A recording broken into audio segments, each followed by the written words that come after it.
Hello दोस्तों, कैसे हैं आप सब। आशा करती हूँ आप सभी अच्छे होंगे।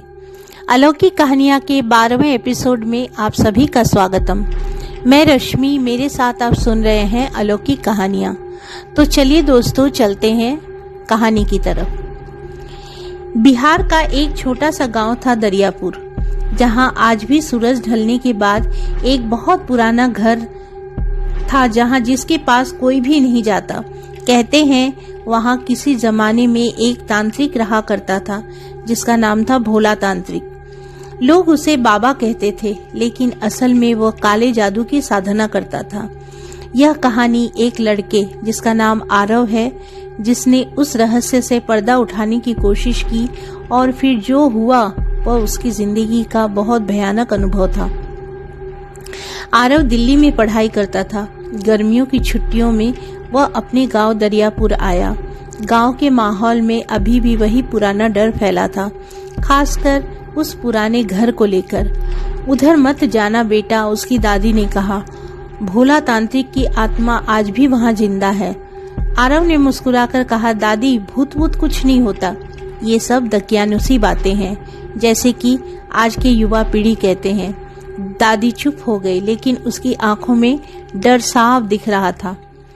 एक दिन आरव अपने दोस्त दीपक के साथ गांव के बाहर घूमने निकला। हवेली दिखी तो दीपक ने दूर से ही रुकने के लिए कहा।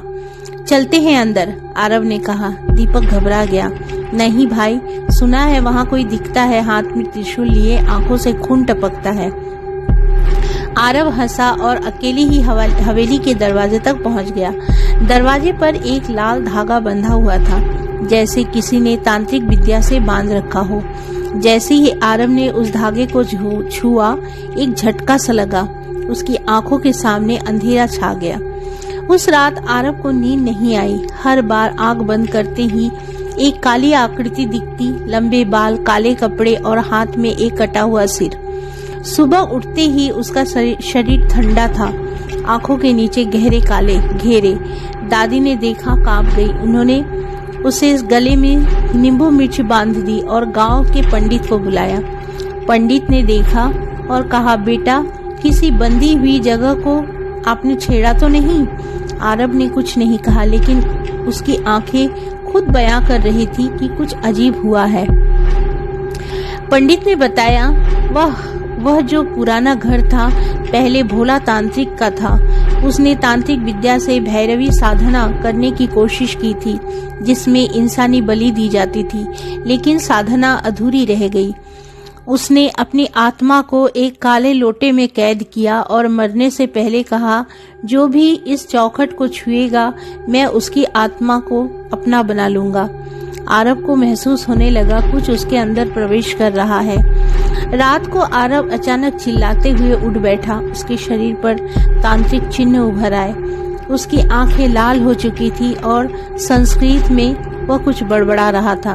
पंडित ने बताया, उसके अंदर भोला तांत्रिक की आत्मा घुस चुकी है।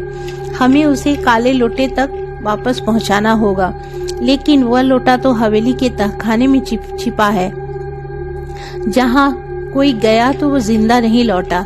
अगली रात पंडित, दीपक और 2 गांव वाले आरव को लेकर हवेली पहुंचे। सबके हाथों में नींबू, हनुमान चालीसा और हवन की सामग्री थी। तहखाने का दरवाजा खोलते ही एक ठंडी लहर उनके शरीर से टकराई। दीवारों पर खून से लिखे हुए मंत्र चमकने लगे। हवा में एक गंध थी, जैसे किसी जानवर की सड़ी हुई लाश।